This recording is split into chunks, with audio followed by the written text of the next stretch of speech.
controversial move, Trump's clemency for a rogue politician. In a surprising turn of events, President Donald Trump has commuted the sentence of former U.S. Representative George Santos, who was serving over 7 years in federal prison for fraud and identity theft.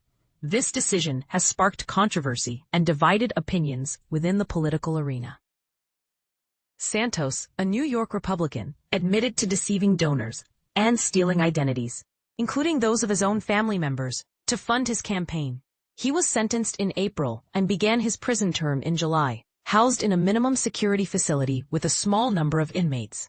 Trump's commutation, announced on his social media platform, sparked a debate. He described Santos as a rogue and argued that many others with similar offenses don't face such lengthy prison sentences.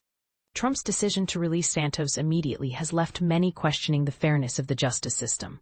But here's where it gets controversial. Santos, who served less than a year in Congress, was the first openly gay Republican elected.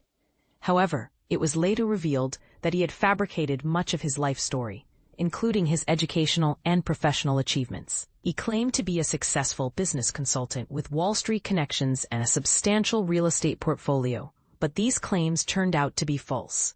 Santos's lies extended beyond his professional life. He admitted to never graduating from Baruch College, despite claiming to be a standout volleyball player there. He also never worked for Citigroup or Goldman Sachs, and he wasn't even Jewish as he had claimed, but rather raised Catholic.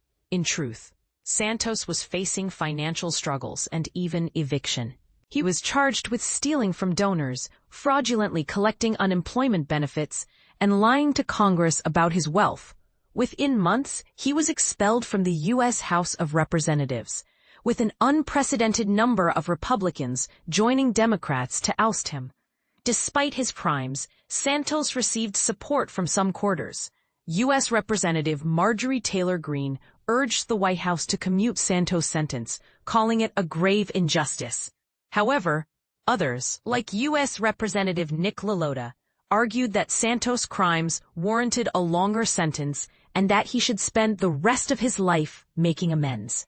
Trump justified his decision by comparing Santos' lies to those of U.S. Senator Richard Blumenthal, a Democrat who had made misleading statements about his military record. Blumenthal apologized for his actions, but Trump argued that Santos's courage and conviction in voting Republican made his actions more forgivable.